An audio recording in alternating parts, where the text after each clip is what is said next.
Takže lidičky, to jsem zase já, Davídek. Takže tady máme dneska nový. Dneska tady máme dobrý, zatím tady jako známého vždycky našeho bráchu a jdu kapitána.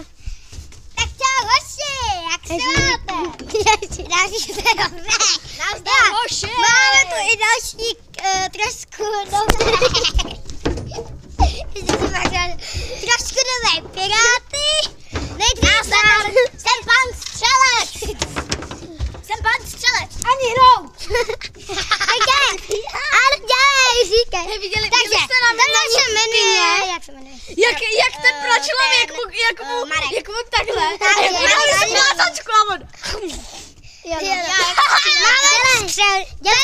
Tady se jmenuje jeden pirát. Takže Marek Střelný. Jsem Marek Střelný. Děkuji, že se na mě díváte. A tam to je pan uklízeč debil. Dobrý den, já jsem paní uklízečka. Pozor na bomby. Je to pirát, víte, A je trošku zblázněnej. Čekaj, já si to přiblížím. Pane, tamhle je slon. Šéfe! Šéfe, slon! Jsem střelník, mám ho zastřelit. Ne, to už máme uspávač.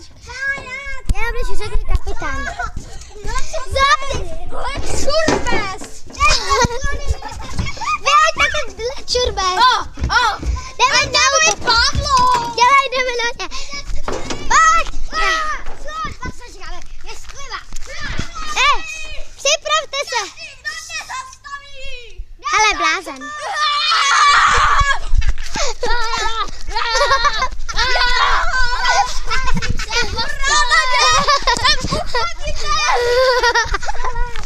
Pomoď, nebudu se zabít. Hej, nemáš běhat. Nemáš běhat. A to nevadí takhle. Ježiš, ty jsi strašný na tom.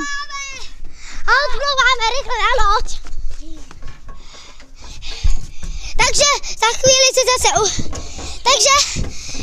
se zase ukážeme. Čau.